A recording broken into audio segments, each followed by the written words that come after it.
Morning to all of you. आज हम 11th class की बुक भारत का भौतिक पर्यावरण बुक सेकंड का फर्स्ट लेसन शुरू करेंगे, जिसका नाम है भारत स्थिति। ठीक है, तो अब हम इसके बारे में देखते हैं। भारत का नाम कैसे पड़ा, ये सबको पता है। ठीक है, अब हमें पढ़ना है इसकी स्थिति के बारे में। ठीक है, तो स्थिति को पढ़ने से पहले हम थोड़ा सा अक्षांश और देशांतर के बारे में पढ़ेंगे। ठीक है, जो ये देखते हैं हम, ये क्या है, पूरा हमारा ग्लोब है। ठीक है, ग्लोब किसे कहते हैं? अक्षांश और देशांतर रेखाओं का जाल है, वो क्या कहलाता है? ग्लोब कहलाता है। तो अब अक्षांश और देशांतर रेखाएं कौन सी हैं, हमें ये देखना है। ठीक है, तो जो पृथ्वी को बीचों बीच काटती है, यानी कि दो भागों में बांटती है, उसको 0 डिग्री भी बोला जाता है। उसका नाम भूमध्य रेखा है, उसका नाम विषुवत रेखा भी है। ठीक, तो इसके समानांतर यानी कि जो लेटीट्यूड होंगी, ठीक है, इसके क्षैतिज होंगी 0 डिग्री के, वो अक्षांश रेखाएं कहलाएंगी हमारी। ठीक है, और ये हमारी प्रधान मध्याह्न देशांतर रेखा होगी। ठीक, और इसके समानांतर जो रेखाएं जो होंगी, खड़ी हुई जो होंगी, वो लॉन्गिट्यूड बोलते हैं उनको, वो देशांतर रेखाएं होंगी। ठीक है, तो 0 डिग्री जो भूमध्य रेखा है या विषुवत रेखा है, यह पूरी पृथ्वी को 2 गोलार्धों में बांट देती है।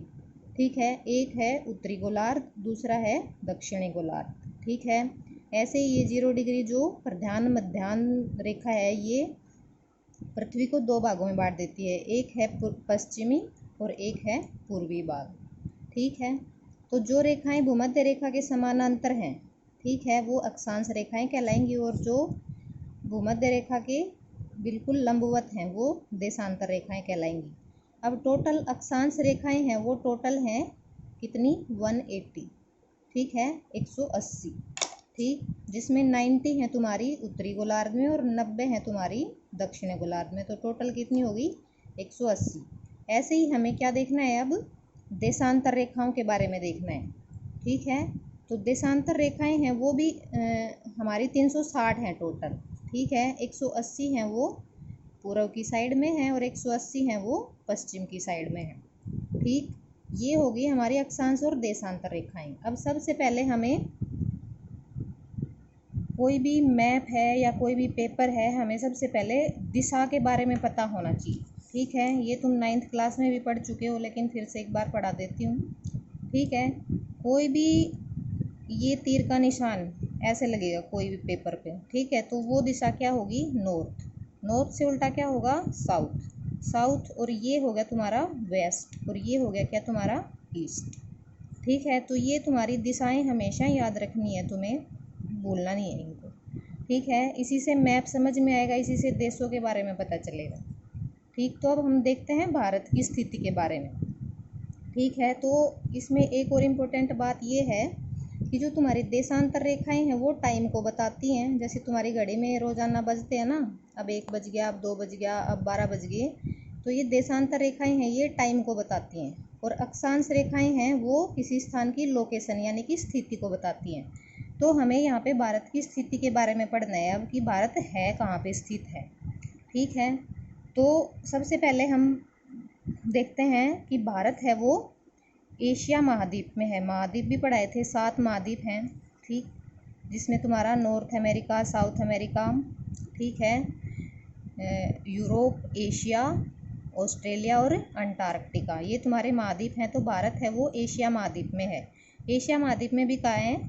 दक्षिणी एशिया में। ठीक है, दक्षिणी एशिया में स्थित है ये।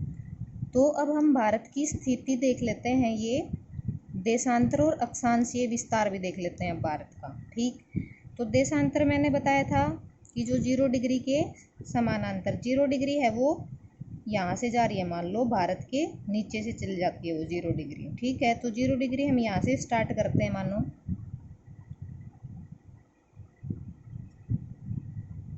ठीक, तो हम एक एक अक्षांश ऊपर बढ़ते जाएंगे। ठीक है, तो भारत की यहाँ तक पहुँचने में जो आखिरी जो पॉइंट है, कन्याकुमारी बोलते हैं जहाँ, ठीक है, उसका विस्तार कहाँ है? 8 डिग्री 4 मिनट से। ये डिग्री का निशान है, ये मिनट का है, और ये 2 निशान हो जाते हैं तो ये सेकंड का निशान हो जाता है। ठीक है, 8 डिग्री 4 मिनट से, और जो तुम्हारा जम्मू कश्मीर का उत्तरी पॉइंट है वो क्या है तुम्हारा 37 डिग्री 6 मिनट। ठीक है, तो ये भारत का हो गया अक्षांशीय विस्तार नॉर्थ। ठीक, ऐसे ही अब हम देशांतरीय विस्तार देखते हैं तो हम पूर्व से पश्चिम की तरफ देखते हैं। ठीक है, पूर्व पश्चिम अभी बताया, ये देखो ये ईस्ट है, ये वेस्ट है। ठीक है, तो ये इसका देशांतरीय विस्तार हो गया तुम्हारा 97 डिग्री 25 मिनट। ये आगे क्रॉस होते होते होते होते और ये जो तुम्हारा गुजरात का ये वाला पॉइंट है ये क्या है तुम्हारा 68 डिग्री 7 मिनट तक। तो अगर भारत का अक्षांशीय और देशांतरीय विस्तार पूछा जाता है तो हमें बताना है 8 डिग्री 4 मिनट उत्तर से 37 डिग्री 6 मिनट उत्तर। ठीक है, और देशांतरीय है 97 डिग्री 25 मिनट पूर्व से 68 डिग्री 7 मिनट पूर्व, क्योंकि भारत है वो तुम्हारा दक्षिण एशिया और पूर्वी उसमें स्थित है। ठीक, पूर्वी गोलार्ध। अब हम अक्षांश और देशांतर रेखाओं का तुम्हें कोई विस्तार पूछ लेता है तो तुम्हारी बुक में 30 दिया है, तुम इसमें कंफ्यूज मत होना। ये क्या है तुम्हारा, देखो 37 डिग्री 6 मिनट और 8 डिग्री 4 मिनट को माइनस कर लेना तो 29 पॉइंट समथिंग आएगा। ठीक है, और ऐसे ही 97.25 और 68.7 इसको माइनस करोगे तो भी 29 पॉइंट समथिंग आएगा। तो हम टोटल मान लेते हैं इसको 35 या कुछ आएगा आगे। ठीक है, तो हम भारत का अक्षांशीय और देशांतरीय विस्तार देखते हैं वो 30 डिग्री है टोटल। ठीक, अब हम देखते हैं इसका क्षेत्रफल। क्षेत्रफल क्या होता है, लंबाई गुणा चौड़ाई, यानी कि हम भारत का टोटल जो एरिया है उसकी हम लंबाई चौड़ाई देखते हैं कितनी है। ठीक है, तो ये कितनी है तुम्हारी 32,87,263 वर्ग किलोमीटर। ठीक, अगर हम इसकी लंबाई चौड़ाई देखते हैं, ठीक है, तो भारत की जो लंबाई है यानी कि जम्मू कश्मीर का ये सिरे से कन्याकुमारी तक, ठीक है, ये 3214 किलोमीटर है। ठीक है, ये उत्तर से दक्षिण है। और पूर्व से पश्चिम अगर देखते हैं तो 2933, यानी कि ये लंबाई है 2933 किलोमीटर। अगर इन दोनों को गुणा करोगे तो यही आएगा। ठीक, अब भारत के पास टोटल एरिया जो पूरे हमारा देखते हैं हम कि 71% भाग पे पानी है और 29.2 भाग पे क्या है तुम्हारे लैंड है, धरती है। ठीक है, तो उस टोटल 29.2 का हमारे पास सिर्फ 2.4% ही भारत के पास है।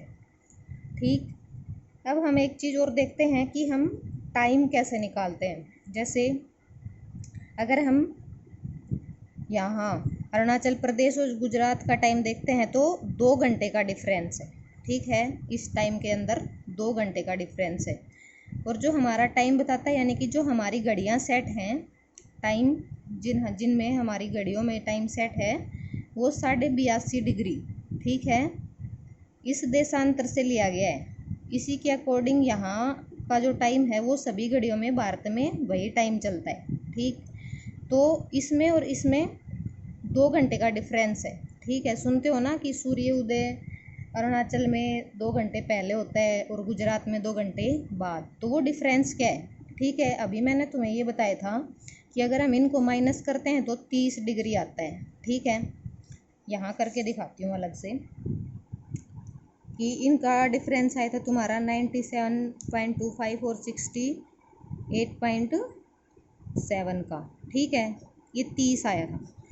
तो जो हमारे टोटल देशांतर हैं 360 और सूरज एक देशांतर को पार करने में 4 मिनट का टाइम लेता है।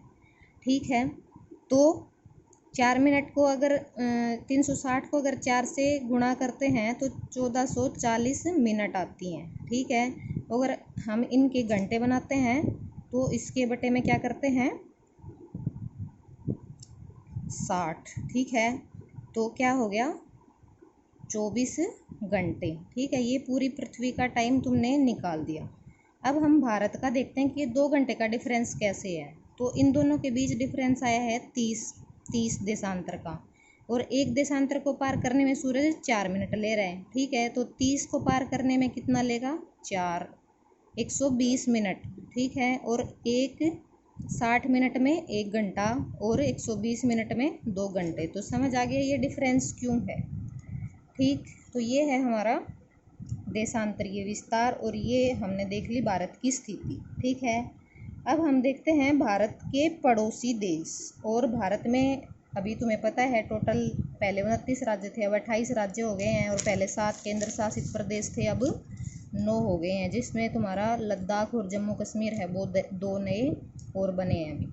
ठीक है, तो अब देखते हैं भारत के पड़ोसी देश। पड़ोसी देशों में क्या है, एक तो ये तुम्हारा पाकिस्तान, थोड़ा सा भाग टच करता हुआ ये क्या है, अफगानिस्तान, ये क्या है इधर नेपाल, ये है भूटान, और ये है बांग्लादेश। ठीक है, तो ये भारत की क्या है, पड़ोसी देश। अगर हम नीचे देखते हैं तो श्रीलंका है और मालदीव, ये छोटे 2 द्वीपीय देश हैं। ठीक, तो श्रीलंका है वो भारत से क्या है, मन्नार की खाड़ी और पाक जल संधि द्वारा अलग होता है। ठीक है, अब खाड़ी क्या होता है, खाड़ी वो भाग होता है जो चारों ओर से स्थल भाग से घिरा हुआ हो, लेकिन उसका बस एक भाग ही थोड़ा सा खुला हुआ हो, वो क्या कहलाती है, खाड़ी।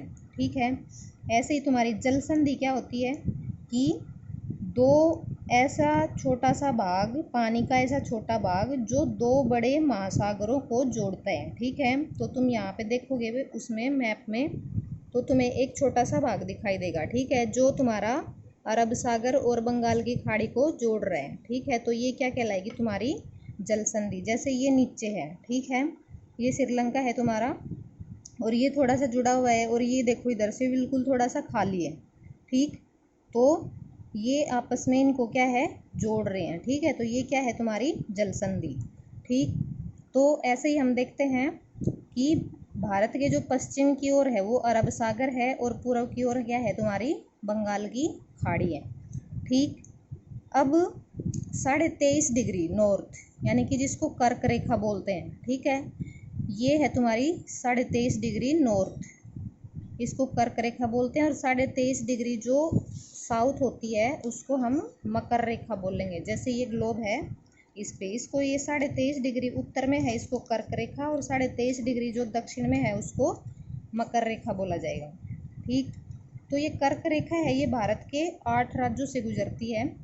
ठीक है, तो ये कौन कौन से हैं तुम्हारे, गुजरात, राजस्थान, मध्य प्रदेश, छत्तीसगढ़, झारखंड, पश्चिम बंगाल, और 2 हैं त्रिपुरा और मिजोरम। ठीक है, ये जो 8 राज्य हैं इनमें से कर्क रेखा गुजरती है। कर्क रेखा पे क्या होता है कि सूरज की किरणें हैं वो थोड़ी सी सीधी पड़ती हैं। ठीक है, तो ये हो गया तुम्हारा फर्स्ट चैप्टर। ठीक है, इसमें अब हम देखते हैं क्षेत्रफल के अकॉर्डिंग भारत है जो वो संसार का 7वां बड़ा देश है।